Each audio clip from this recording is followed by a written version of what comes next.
Fala galera, beleza? Tudo bem? Para você que vai fazer PUC no final de semana, esse vídeo é especialmente feito para você com relação à parte de filosofia. Por quê? Alguns alunos me pediram, perguntaram, professor, você não pode fazer uma live, gravar um vídeo? E como essa semana infelizmente não deu para fazer uma live, não deu para estruturar do modo como eu gostaria, quanto ao tempo, quanto à organização, eu resolvi gravar esse vídeo aqui para deixar um breve comentário, breves comentários sobre esses autores que serão cobrados na PUC no domingo. A PUC combinou que serão 3 autores, Etienne de la Boétie, Kant e Santo Agostinho. E que são, na verdade, do Etienne de la Boétie é uma obra, que ela é curtinha, dá para ler facilmente, e do Kant e do Santo Agostinho são só prefácio e primeiro capítulo. Então fica mais fácil para nós abordar esses problemas de maneira mais breve, de maneira mais tranquila, e você vai lá e acerta essas 2 a 3 questões de repente que costumam cair dentro da prova da PUC, beleza? Então vamos lá, eu preparei alguns slides, inclusive esses slides posteriormente, na hora que eu publicar esse vídeo, eles estarão lá no meu grupo no Telegram, no canal do Telegram, na verdade. Se você quiser, dá uma olhada lá, que todas as informações presentes nessa live, nesse vídeo, na verdade, que não rolou a live, elas estarão lá no canal do Telegram. Beleza? É isso aí. Vamos lá para a PUC Londrina, então, certo? A pedidos, vamos nessa. PUC Londrina, filosofia. Beleza. Quando a gente lida com a parte de filosofia, é importante saber quem são os autores e obras. A PUC ela é bem clara em relação a isso. Ela cobra autor, obra. Maravilha. Não tem grandes complicações e a PUC não costuma fugir disso que ela colocou. Nunca vi fugir, beleza? Quais são os autores e quais são as obras? O Etienne de la Boétie, com o discurso sobre a servidão voluntária, um texto magnífico, vou comentar sobre ele daqui a pouco, nós vamos nessa ordem. O Immanuel Kant, com a fundamentação da metafísica dos costumes, prefácio e primeira sessão, são 3 sessões, 1, 2 e 3, bem basicão. E o Santo Agostinho, o livre-arbítrio, também o prefácio, a introdução, e a primeira parte do livro, que também é dividida em 3 partes. Então, tudo isso muito introdutório ao meu ver. Nada muito complexo de cair, nada muito complexo de ser cobrado também. Então eu peço para vocês, sempre peço, mas com relação a isso aqui, muita tranquilidade, porque se você entender o raciocínio, ler o texto lá, você vai conseguir fazer, eu tenho certeza. Vamos nessa. O Etienne de la Boétie, nosso primeiro autor aí. Olha como é que ele morreu jovem, né? Ele nasceu em 1530, morreu em 1563. É um francês em que o homem e o contexto dele são os seguintes. Ele era presente numa corrente chamada humanismo, que é uma filosofia do século XV, XVI, só que ele vivia na França do século XVI, que tinha uma certa simpatia aí pela tirania e tudo mais. E o Etienne de la Boétie, ele escreve o discurso sobre a servidão voluntária, olha que tapa na nossa cara, com 18 anos de idade, que é um texto magnífico, que é um texto maravilhoso, no qual Etienne de la Boétie, ele se mostra como um grande pensador. Então ele morreu muito jovem, com 33, mas aos 18 ele deixou esse legado, que é o discurso sobre a servidão voluntária. Do que se trata o discurso sobre a servidão voluntária? Basicamente, do porquê ou dos porquês nós, mesmo sendo naturalmente livres, escolhemos voluntariamente seguir e servir a um tirano, ou uma pessoa, ou a uma instituição. Beleza? Eu acho essa pergunta animal, porque olha que legal, o Etienne de la Boétie, ele está deslocando o problema da servidão e ao invés dele dizer, por que nós servimos? Ele está perguntando assim, ó, por que apesar de ter a possibilidade de não servir, nós servimos? Por que apesar de ter a possibilidade de sermos seres livres e autônomos, nós resolvemos não seguir, a nossa liberdade e estar sob a tutela de outros ou de outro indivíduo? E aí, o problema ele fica muito interessante porque, olha que legal. Primeira pergunta, por que alguém se submete? Segunda, como, não é só porque, como um só homem, ele pode subjugar vários seres humanos, uma nação. E aí, o pano de fundo dessas grandes questões É a relação entre a organização política, que faltou o acento ali, desculpa, e a natureza humana. E aí, olha que legal. Existe uma relação entre tirania e súditos, que permeia toda a história para o Etienne de la Boétie. Não é só o contexto pelo qual ele está inserido, mas também o seguinte. Primeiro, o tirano, ele é mais fraco. Os súditos, eles são mais fortes. E eles são mais, inclusive, não em relação à força, mas em relação à força numérica. E aí, o Etienne de la Boétie, ele toca num ponto que eu acho central da relação entre tiranos e súditos, que é o seguinte. O tirano, ele é tirano porque ele tem uma força dada pelos súditos. O soberano, ele é soberano porque os súditos assim o deram. Esse cargo, essa coisa para ele. E aí, galera, nessa pergunta, nessa questão fundamental do Etienne de la Boétie, que é, beleza, nós temos um tirano, nós temos um poder instituído, mas por que nós servimos voluntariamente? Quer dizer, quando nós servimos voluntariamente, a primeira coisa pode ser pela força física, pela coerção, né, física, ou então eu sigo eu sou servo voluntariamente de um patrão porque ele paga o meu salário e até aí para mim tá beleza, não tem problema. Então eu respeito e eu sou submisso a um patrão porque ele coloca um alimento dentro da minha casa, de certo modo, ele me paga o salário. Só que a pergunta do Etienne de la Boétie, ela é mais profunda. Porque ela questiona o porquê que, apesar de livres, nós escolhemos ir até o soberano, ir até o tirano e dizer para ele assim, ó, beleza, eu sou o seu súdito. Eu sou servo voluntariamente, sem parece que precisar de nada dessa coisa de ou eu tenho medo ou eu preciso financeiramente, por exemplo. Quer dizer, existe uma outra suposição do Etienne de la Boétie. Então vamos lá. Quais são as ideias do Etienne de la Boétie? A servidão e a voluntariedade se relacionam por quê? Por 3 motivos. E aí eu acho que está o miolo do texto. E onde eles podem cobrar de vocês o Etienne de la Boétie é em relação a isso. Nós servimos voluntariamente primeiro, porque nós fomos acostumados a viver com base nessa servidão. Então eu nasci, eu cresci e eu vivo com base num modelo de servidão voluntária. Eu só ligo no piloto automático. Então, a servidão, ela não é uma natureza humana, ela é uma espécie de uma segunda natureza humana, na qual o ser humano aprendeu, se acostumou a servir voluntariamente, porque ele assim foi criado. Quer dizer, o costume gera uma espécie de uma segunda natureza que faz com que o ser humano sirva voluntariamente.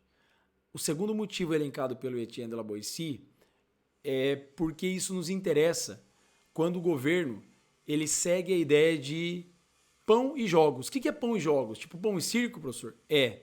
Tipo pão e circo no qual basta que nós tenhamos o mínimo sustento e uma diversão mínima que a gente diz, ó, deixa lá. Vamos servir, vamos continuar. É confortável. É aquela história da Sofia no Joyce Gardner, do Mundo de Sofia, que diz que é confortável viver na parte baixa dos pelos do coelho, porque é assim, mano. É quentinho, é gostoso, é bem legal, certo? Agora, existe um terceiro motivo que é a cadeia tirânica, que eu acho que vale a pena comentar um negócio legal sobre isso, que é o seguinte, na medida em que eu me coloco nessa cadeia de tirania, servo, senhor, servo, súdito, senhor, eu vivo com base na ideia de que se uma hora eu sou súdito, numa hora eu sou senhor.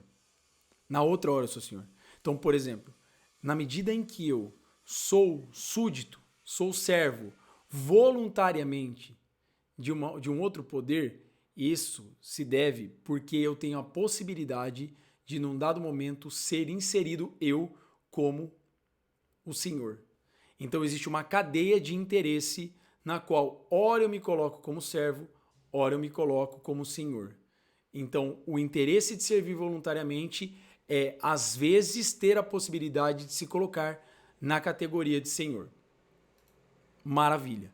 Pessoal, não tô matando vocês. O Etienne de la Boétie, as ideias principais dele são essas. Segundo autor, Immanuel Kant. O Kant, ele é um autor, vocês sabem, quem me conhece, me interessa demais. É um cara aqui do século XVIII, nasceu em 1724, morreu em 1804. Teve uma vasta obra, uma obra chamada Crítica, só que aqui a PUC se fixa especificamente na fundamentação da metafísica dos costumes. O que aborda a fundamentação da metafísica dos costumes? Busca entender o princípio supremo da moralidade. A boa vontade está inscrita no prefácio e já na primeira sessão que nos interessa, e o dever por dever conforme o dever, que é sem dúvida nenhuma a base principal desses comentários sobre a moralidade kantiana, sobre a fundamentação, no que se refere especificamente ao prefácio e à primeira sessão. Olha que massa que o Kant deixa para nós. Eu já li isso outras vezes, mas vale sempre a pena citar. Qual que é o objetivo da fundamentação? A presente fundamentação, porém, nada mais é do que a busca e estabelecimento do princípio supremo da moralidade. Quem teve aula sobre Kant vai lembrar logo das famosas fórmulas do tão famoso chamado imperativo categórico. Nós não vamos tocar no imperativo categórico hoje, nós vamos abordar tão somente o dever por dever e o conforme a dever. Eu tenho uma tabelinha que eu sempre trago, que é uma tabelinha que divide as ações entre por dever e conforme o dever. Com essa tabelinha tudo fica muito claro, muito simples. Tenho certeza que se você der uma olhada nessa tabela, for tranquilão para a prova, você marca a alternativa correta. Vamos lá. O que é essa boa vontade? Então, na tentativa de buscar encontrar o princípio supremo da moralidade, o Kant ele diz que a boa vontade ela tem como característica uma vontade boa, não é um simples querer, mas é sim um querer isento de interesses pessoais. Então, vamos lá. O Kant está interessado muito mais no motivo da ação, no princípio, naquilo que leva você a agir do que propriamente a ação. O Kant é o cara do a priori. O Kant é o cara do, você fez. Por que você fez? O que te levou a fazer aquilo lá? E nessa busca de tentar entender o que te levou a fazer o que você fez, ele diz que o princípio supremo da moralidade não deve se assentar em princípios a posteriori, mas sim em princípios a priori. O que é a priori, professor? É aquilo que vem antes da experiência. Então, o princípio é o que vai reger o motivo, é aquilo que vai reger o princípio supremo da moralidade. Sendo o motivo aquilo que nos interessa, o Kant diz, então a moralidade deve se assentar sobre uma boa vontade. A boa vontade é o quê? É uma vontade isenta de interesses pessoais. Sendo a boa vontade isenta de interesses pessoais, como que ela se exprime de maneira filosófica? Através do dever. Galera, é muito simples isso. O dever para o Kant é quando você realiza uma ação em que o motivo dela, em que a ação é motivada por respeito somente à lei moral. Quando você elege uma lei na sua cabeça e diz, por que eu pratiquei? Porque eu devo. E você faz com que o motivo dessa ação possa ser transformado em algo universalizável. Olha que legal. Por exemplo, eu vou agir. No momento em que eu vou agir, antes de agir, na verdade, eu penso assim, por que eu vou agir? E aí o Kant faz o seguinte, joga na ideia. Se puder ser universalizado, o motivo que me levou a agir está de acordo com o dever. Se não puder ser universalizado, não está de acordo com o dever. Olha que legal. E aí ele faz uma divisão que eu acho muito didática. O Kant não é nada didático, mas é muito didática. Que é a relação entre por dever e conforme o dever. O que é o conforme o dever? O conforme o dever é uma ação que parece ter um motivo universalizável, mas não é. Ela parece ser boa, mas ela é uma ação restrita a condições, ela é condicional, ela segue as inclinações, então ela não segue a boa vontade, porque ela não é desinteressada, ela tem como base interesse inclinatório, por exemplo, eu gosto mais de azul do que verde e eu vou atrás do azul. Ela é contingente, ela não é necessária, e ela é pautada em questões de cunho particular. Ela não pode o princípio dela, o motivo dela não pode ser universalizado. Ao contrário, o por dever é uma ação cuja intenção é universal, pode ser universalizado, é necessário, ao contrário de contingente, é pautado não nas inclinações, mas na racionalidade humana, e mais do que isso, não é submetida a determinadas condições, portanto ela é incondicional. Massa. Exemplo, velho exemplo, ajudei alguém a atravessar a rua, se eu ajudei porque eu tenho inclinações, porque eu queria fazer com que alguém ficasse impressionado pela minha ação, conforme o dever, se eu pratiquei minha ação porque eu acho que ela é correta, simplesmente porque eu devo, porque foi racional, porque foi não submetida a determinadas condições, é incondicional, portanto, por dever. E aí o Kant chega até o por dever, depois ao imperativo categórico, que eu acho que vale a pena falar em outro momento, outra situação. Vamos ao nosso próximo autor. Olha que lindo, o nosso Santo Agostinho, de 354 a 430 depois de Cristo. Tá? O Santo Agostinho é muito importante saber que ele foi um autor que inicialmente não era cristão, né? Ele tinha uma vida não muito santa, por assim dizer. Ele é um autor que se converteu, na verdade, ele teve uma conversão à vida cristã, a se doar para a vida cristã de uma maneira tardia, eu acho que foi depois dos 30 anos de idade, inclusive. Ele é um autor que está ali na história, onde nós consideramos ainda o período antigo, né? Nesse movimento primitivo da Idade Média, né?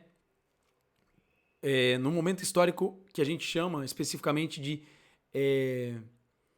Antiguidade tardia ou cristianismo tardio até a Alta Idade Média, enquanto o Santo Tomás de Aquino ele está já lá na Baixa Idade Média, bem depois do Santo Agostinho. O Santo Agostinho ele é um autor representante de um movimento filosófico que ocorreu na Idade Média chamada patrística e que faz uma releitura da filosofia platônica e que tenta lidar com vários problemas de compreensão da filosofia platônica, do platonismo e do neoplatonismo, e tenta enquadrar isso dentro de um espectro do pensamento cristão.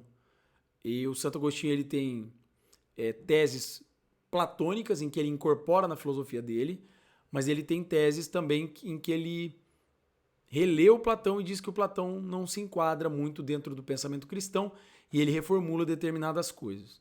Qual que é o problema do Santo Agostinho? O problema do Santo Agostinho é num livro chamado Livre-Arbítrio, onde no primeiro capítulo, ali no primeiro livro, na primeira parte do livro, na verdade, o Agostinho, no Livre-Arbítrio, ele que escreveu em 395 d.C., só para você ter uma noção aí, e é um diálogo entre o Agostinho e o Evódio, que era uma espécie de discípulo dele ali, meio que remontando um pouquinho daqueles diálogos platônicos, daquela história do mestre Sócrates que chega até algumas ideias a partir do diálogo. Então aqui é uma valorização, sim, do diálogo, só que o livre-arbítrio ele tem como problema inicial e central, na verdade, que é levantado já no começo da parada, que é o problema do maniqueísmo. O maniqueísmo é uma corrente filosófica, um pensamento, vindo de um cara chamado Mani, um persa do século III depois de Cristo, e o Agostinho ele dá várias pistas ao longo do livre-arbítrio, e não só do livre-arbítrio, como que ele lê o maniqueísmo. Então, vamos nas palavras do Agostinho, que ele pensa sobre o maniqueísmo. O maniqueísmo é a existência de dois princípios diversos e adversos entre si, mas, ao mesmo tempo, eternos e coeternos. E, seguindo outros heréticos antigos, imaginam duas naturezas e substâncias que estão em luta e mescladas entre si. Qual que é o grande problema do maniqueísmo na visão do Santo Agostinho? Como que o Santo Agostinho vê esse maniqueísmo? Ele vê esse maniqueísmo como uma filosofia desse antagonismo entre forças contrárias e ele vê um radicalismo, um dualismo radical nesse movimento. Então, se nós temos um dualismo, tipo céu e inferno, bem e mal, luz e trevas, nós temos um dualismo radical. Ou é um ou é o outro. Ou é o céu ou é o inferno. Ou é luz ou é trevas, ou é o bem ou é o mal. Como o Agostinho vai ser um ferrenho defensor do livre-arbítrio, ele vai ter que lidar com uma coisa. Qual que é a resposta dele a esse maniqueísmo? Porque existe um problema aqui, que é um problema muito interessante do ponto de vista filosófico, que é o seguinte, beleza, se eu partir do pressuposto maniqueísta de que existe o bem e o mal, o céu e o inferno, a luz e a treva, ou um ou outro necessariamente, nós caímos, segundo o Agostinho, numa armadilha, que é ter que lidar com o problema da existência do mal no mundo. Quer dizer, se eu sou livre, e o Agostinho está partindo do pressuposto que nós somos seres livres, da onde veio a maldade no mundo? Por que existe o mal no mundo? Por que as pessoas, os seres, os animais, eles sofrem e esse sofrimento é decorrente do livre-arbítrio? O livre-arbítrio é decorrente de Deus. Então, se tudo vem de Deus, Deus é onisciente, onipotente, onipresente, o Agostinho tem que dar um jeito de salvar esse livre-arbítrio e, ao mesmo tempo, salvar, colocar, inserir Deus dentro desse espectro de bondade. E aí, para o Agostinho, o livre-arbítrio, longe de ser um mal, ele é um bem. A utilização do livre-arbítrio pode ser dada para o bem ou para o mal. E aí, o Agostinho ele admite a tese de que não existe o mal em si e que, olha que legal, na verdade, o pecado, o desvio e a causa do mal não é o livre-arbítrio, mas o mau uso do livre-arbítrio, o abuso do livre-arbítrio, e, portanto, representa, do ponto de vista do Agostinho, meio que um contrário da própria liberdade humana, o contrário daquilo que é estar próximo das leis, das regras de Deus. A partir da luz divina, ser contrário às regras de Deus, às normas de Deus, é ser contrário ao livre-arbítrio. O mal não existe em si. O mal existe na medida em que e ele não é total, então, portanto. Ele existe, então, somente na medida em que eu me distancio daquilo que é Deus e, consequentemente, daquilo que é o livre-arbítrio. Galera, vídeo curto, vídeo tranquilo, para ajudar vocês realmente em relação à PUC. Eu espero que vocês façam uma boa prova, depois manda um feedback aqui. Foi um vídeo curtinho só para te ajudar a lembrar de alguns elementos que eu tenho certeza que você, lembrando desses elementos, tanto na filosofia do Etienne de la Boétie, quanto do Kant, quanto do Agostinho, você vai zerar essa prova aí. Beleza? Valeu, falou!